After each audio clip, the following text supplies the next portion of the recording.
박근혜 정부 4년 동안 경제 성장률은 연평균 3%를 넘지 않았습니다.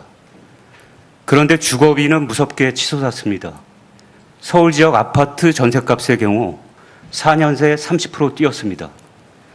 빚내서 집 사라, 부동산 중심 단기 부양책의 결과입니다.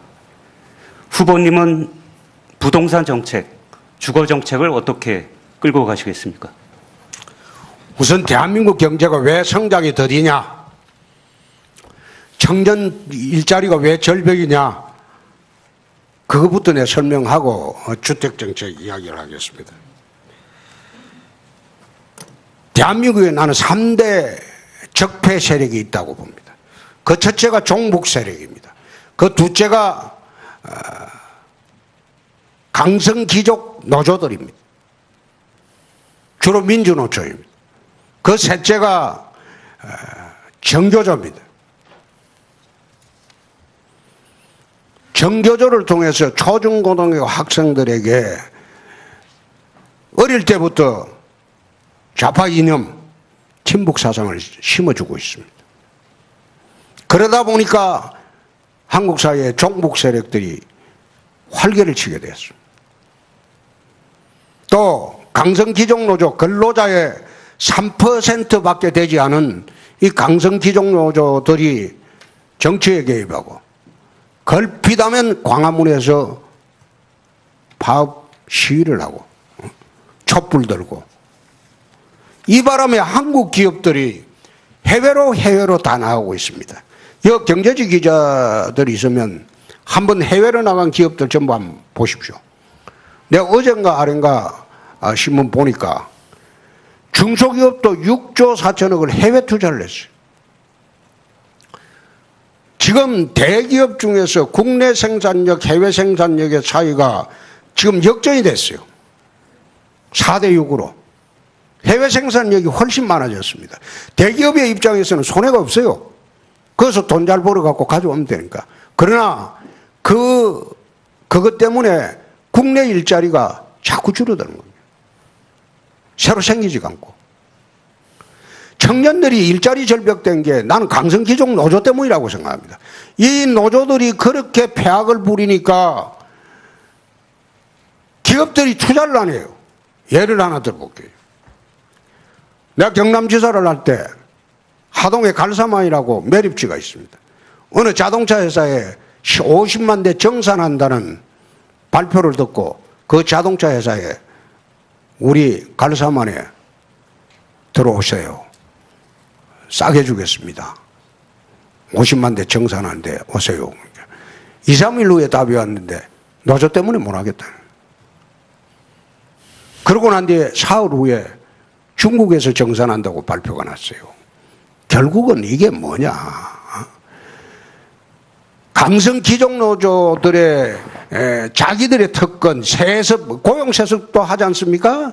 고용세습도 하고, 연봉이 내가 듣기로는 도지사 연봉하고 비슷해요, 평균 연봉이. 어느 노조의 평균 연봉이, 근로자들의 평균 연봉이 내 도지사 연봉하고 같더라고. 이런 세상에 매년 스트라이크를 해요. 그러니까 기업들이 기업을 할 수 있겠습니까? 그래서 이거 타파하지 않고는 대한민국의 성장도 없고 청년 일자리도 없고 아무것도 없는 거예요. 이 정치권의 금기사항입니다. 겁이 나서 정교조, 민주노총 이거 겁이 나서 정치권에 말을 하지 않습니다. 내가 경남지사 할 때 진주 어려운 폐업을 둘러싸고 민주노총과 3년간 싸웠습니다. 이겼습니다. 무상급식 파동을 하면서 1년간 정교조 교육감하고 싸워가 내가 굴복시켰습니다. 이거는 대한민국 어떻게 보면 강성귀족 노조, 민주노총도 전부가 아니고 그 중에 강성귀족 노조가 있습니다. 그 일부하고 정교조 이거는 그걸 적폐 세력을 드러내야지 대한민국 경제가 발전하고 성장이 되고 그리고 우리 청년들 일자리가 생깁니다. 두 번째 부동산 정책은 제가 그 반값 아파트 정책을 한번 내본 일이 있습니다. 서민들 주택 공급을 위해서 그게 사실 좌파 정책입니다. 그게 반대 속에 통과시켜 놨는데 여야 합의로 지난번에 그 법을 폐기해 버렸습니다. 내가 이걸 통과시켜 놓고 이명박 대통령하고 조찬을 하면서 자, 이 법을 내가 통과를 시켰으니까 좀 시행을 하게 도와주시라. 그래 이야기하니까 네가 대통령 되면 해라. 나는 안 한다.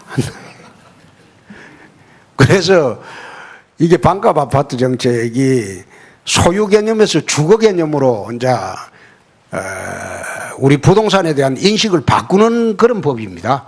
소유 개념으로 치면 이게 이제 부동산 투자가 되는데 주거 개념으로 이제 부동산 개념을 바꾸려고 이 법을 통과시켜 놨는데 이 법을 통과시켜 놓고 난 뒤에 금년인가 작년인가 정동영 의원이 저한테 전화가 왔어요. 야, 이거 네 좋은 정책인데 정동영 의원하고는 개인적으로 친하니까요. 네 좋은 정책인데 이 법 폐기하고 있는데 네 가만히 있나? 그게 내가 국회의원도 아니고 뭐 웃잖아. 뭐 너가 알아서 해라 이러는데 그 법 폐기하고 정동영 의원이 다시 그 법안을 제출을 해놨습니다. 우리나라 그 부동산 정책의 근본은 부동산을 소유 개념이 아닌 주거 개념으로 바뀔 때 그것이 부동산 정책이 가능하다는 생각입니다. 예. 법인세는 더 인하하겠다는 입장이신 거죠? 법인세는 저는 그렇게 생각합니다. 인상해가지고 과연 기업들이 활성화되겠느냐? 그래서 오히려 세계적으로는 법인세 인하하는 게 추세입니다. 그 추세인데 무상복지를 하려고 소위 정치인들이 선심만 쓰려고 그래 하다 보니까 무상복지 재원을 법인세에서 찾는 겁니다. 부자 정세라고 이야기를 하는데 우리나라 아마 제가 상위 20% 소득을 가진 분이 우리나라 소득세의 93%를 낸다는 내 통계 수치를 봤습니다. 그리고 하위 우리나라 세금을 안 내는, 소득세를 안 내는 계층이 35에서 40%가 소득세를 한 푼도 안 냅니다. 면세점에 있습니다. 그래 있기 때문에 이런 상황에서 다시 부자 정세를 하자 이렇게 주장하는 것은 그것은 거기서 돈을 뜯어가지고 무상으로 나눠줄라. 옛날에 내가 좋은 말로는 로빈 훗 방식이라고 그랬어요. 로빈 훗 정책이다. 부자들 거 뺏어가지고 가난한 사람한테도 골고루 무상으로 나눠주는 거. 그거는 옳지 않은 정책 아닌가. 차라리 법인세를 갖다가 낮춰가지고 기업을 활성화시켜가지고 투자를 많이 하게 하고 강성 기종노조를 적폐를 해소하고 해서 기업의 의욕을 되살려가지고 사회 분위기를 전부 끌고 가는 것이 제대로 된 경제정책이 아닌가 저는 그렇게 생각합니다. 네, 제가 여쭤보려고 하는 건 기업 투자를 이끌어내기 위해서 법인세를 낮춰야 한다 이렇게 말씀하신 건데 우리 그 실효세율, 법인세 실효세율은 굉장히 낮습니다. OECD 평균에 한참 못 미치고 거의 최저 수준이고요. MB정부 때부터 법인세를 낮췄지만 감면해주고 투자가 오히려 줄어들었습니다. 그건 노조 때문이지. 그건 노조 때문이에요. 실제로 기업 현장에 가보면요. 어느 기업이 좀 성장을 하면 그 노조가 침투를 합니다. 침투를 해서 노조를 새로 만들어가지고 그 기업이 또 나중에 되면 이 못하겠다. 직장 폐쇄하고 엉망이 됩니다. 그렇게 해서 사라진 기업들이 많습니다. 경남에도 그런 기업이 있습니다. 창원에도.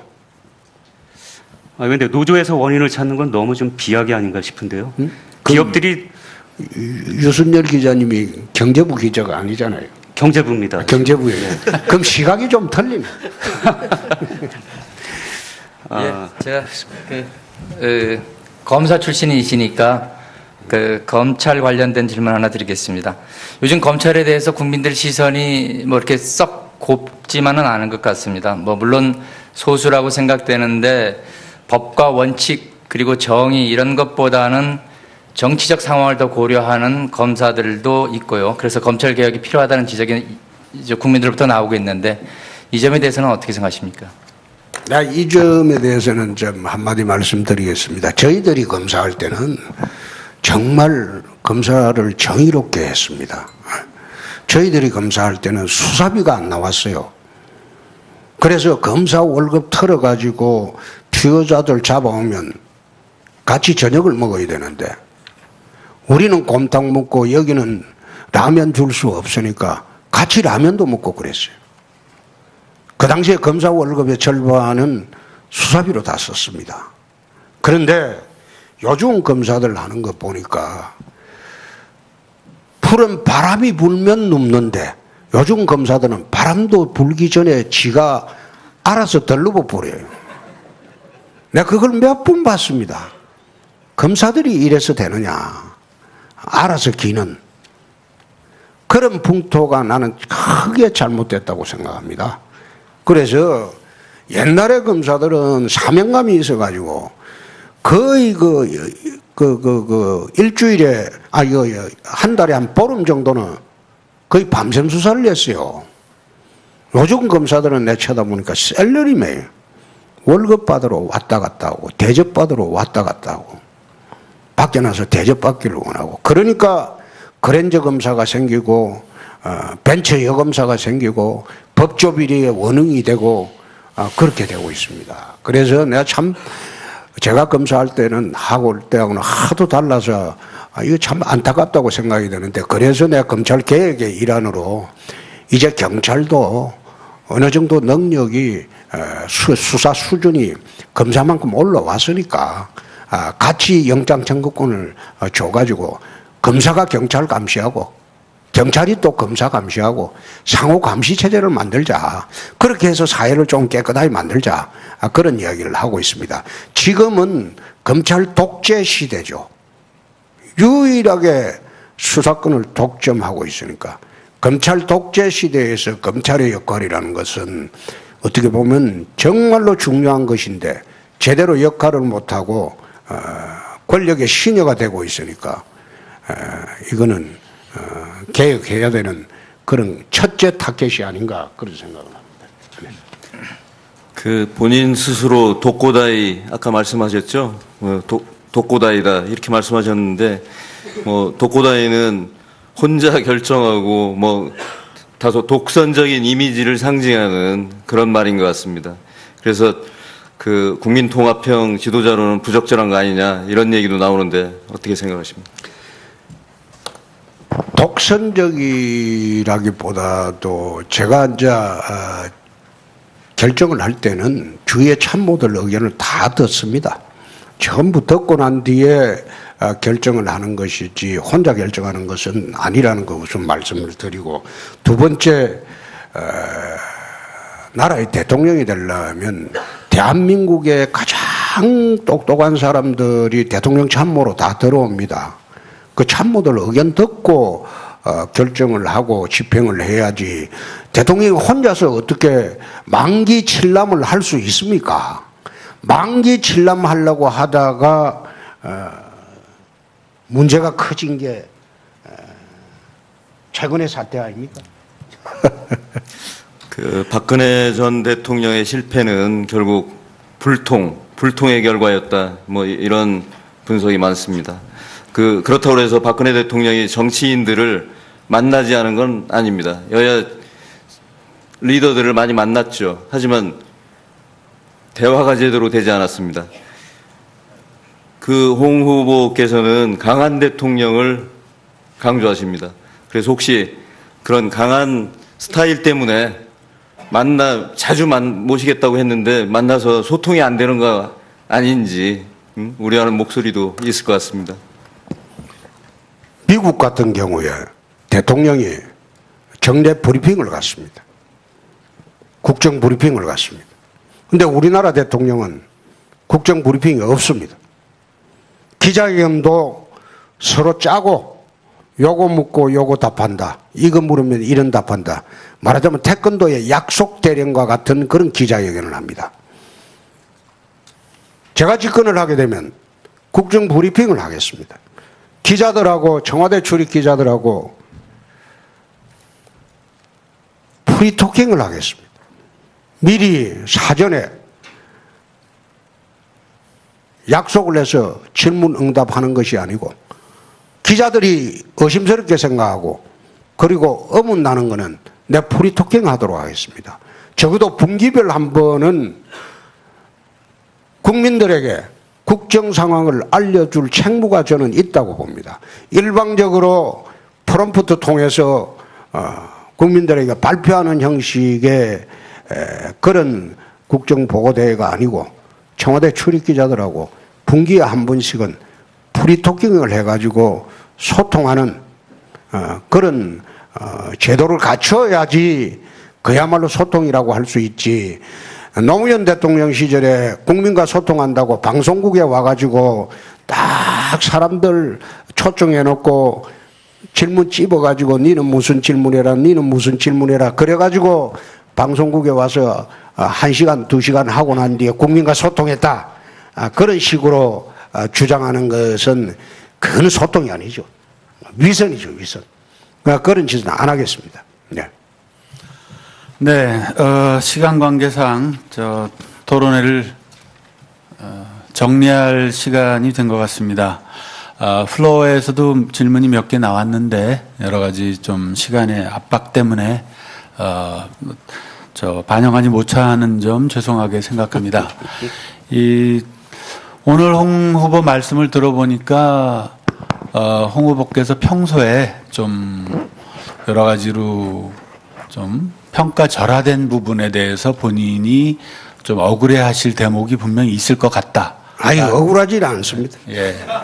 그러니까 잘 들었고 또 국정에 대해서도 생각보다는 준비가 많이 되어 있는 것으로 보입니다. 다만 보다 좀 보수 후보답게 이제 품격 있는 언어로 하면은 훨씬 더 설득력이 높아질 것이다라는 아쉬움을 느껴봅니다. 오늘 홍 후보 말씀 마지막 말씀을 듣고 토론회를 마치도록 하겠습니다. 이거 방금 누가 준 거예요? 예. 오늘 오전 발표 갤럽 여론조사 보니까 TK에서 내가 1등을 했답니다. 1등을 하고 전주 대비로 3배가 급등을 했답니다. 예? 그러니까 지금은 이제 현장의 민심이 다르다는 것이 조금 있어 보면 다르다는 것을 저는 알게 되리라고 봅니다. 제가 이 무너진 정당을 인수를 해가지고 사실상 이게 대통령 후보 나온 게 기적입니다. 경선 참여하겠다 발표한 지 13일 만에 이 보수 적통 정당의 후보가 됐습니다. 요즘 안타까운 것은 언론에서 군소정당 취급을 하는 거 참 안타깝습니다. 결국은 이번 선거는 좌우 그런 대결이 될 것으로 저는 확신을 합니다.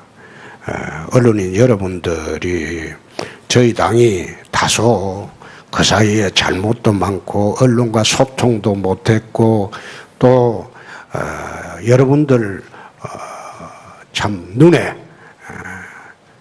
잘못된 점이 많이 비춰졌더라도 대통령 선거는 좀 균형감 있는 보도를 좀 해 주셔서 합니다. 오늘 불러 주셔서 정말 고맙게 생각합니다. 저는 이 자리 끝나면 또 이제 유세하러 나가야 됩니다. 네, 5월 9일 날 초상집의 상주로 끝날지 잔치집의 혼주가 될지는 아직 모릅니다. 네, 잔치집의 혼주가 되도록 노력하겠습니다. 감사합니다. 박근혜 정부 4년 동안 경제 성장률은 연평균 3%를 넘지 않았습니다. 그런데 주거비는 무섭게 치솟았습니다. 서울 지역 아파트 전셋값의 경우 4년 새 30% 뛰었습니다. 빚내서 집 사라 부동산 중심 단기 부양책의 결과입니다.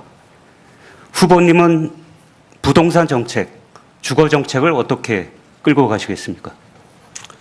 우선 대한민국 경제가 왜 성장이 더디냐? 청년 일자리가 왜 절벽이냐? 그것부터 내 설명하고 주택정책 이야기를 하겠습니다. 대한민국에 나는 3대 적폐 세력이 있다고 봅니다. 그 첫째가 종북 세력입니다. 그 둘째가 강성귀족 노조들입니다. 주로 민주노총입니다. 그 셋째가 정교조입니다. 정교조를 통해서 초중고등학교 학생들에게 어릴 때부터 좌파 이념, 친북 사상을 심어주고 있습니다. 그러다 보니까 한국 사회의 종북 세력들이 활개를 치고 왔습니다. 이겼습니다. 무상급식 파동을 하면서 1년간 정교조 교육감하고 싸워가 내가 굴복시켰습니다. 이거는 대한민국 어떻게 보면 강성귀족 노조, 민주노총도 전부가 아니고 그 중에 강성귀족 노조가 있습니다. 그 일부하고 정교조, 이거는 그걸 적폐 세력을 드러내야지 대한민국 경제가 발전하고 성장이 되고 그리고 우리 청년들 일자리가 생깁니다. 두 번째 부동산 정책은 제가 그 반값 아파트 정책을 한번 내본 일이 있습니다. 서민들 주택 공급을 위해서. 그게 사실 좌파 정책입니다.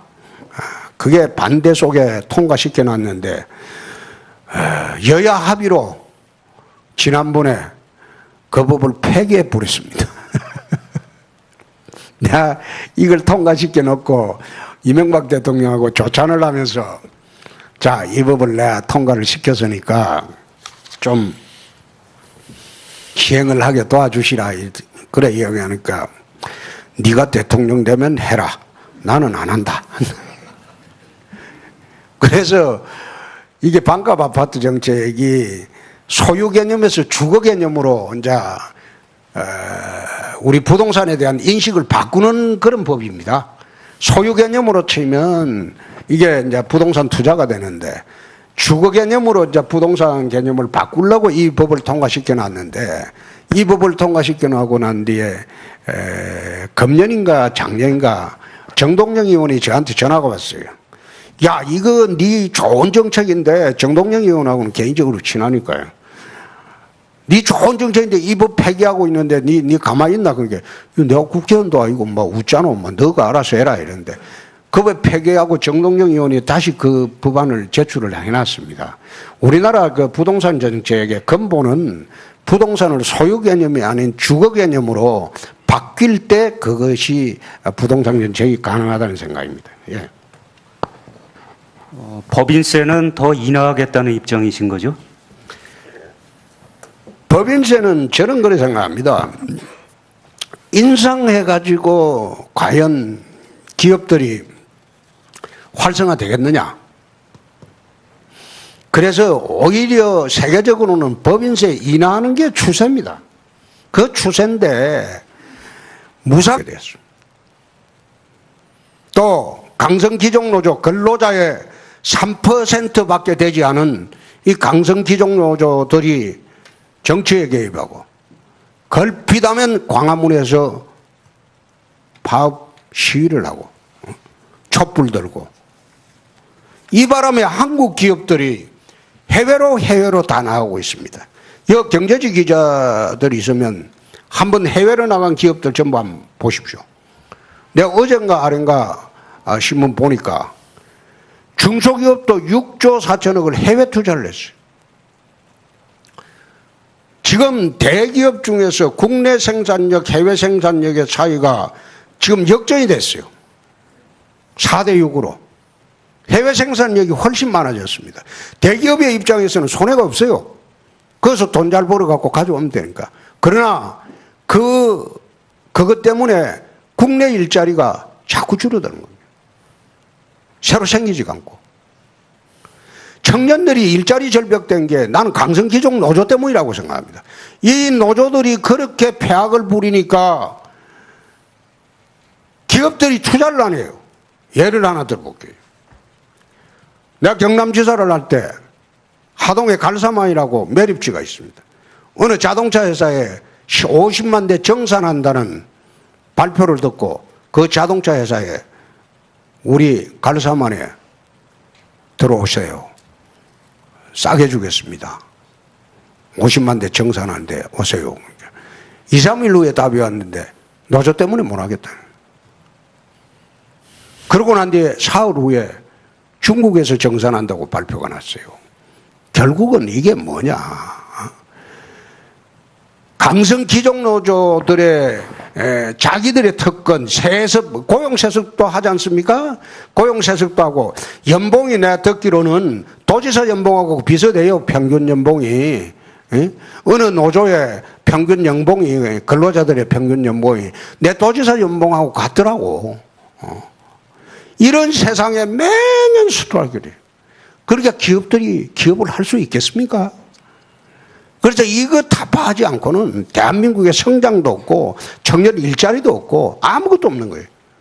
이 정치권이 금기사항입니다. 겁이 나서 정교조, 민주노총 이거 겁이 나서 정치권에 말을 하지 않습니다. 내가 경남지사 할 때 진주 어려운 폐업을 둘러싸고 민주노총과 3년간 싸웠습니다.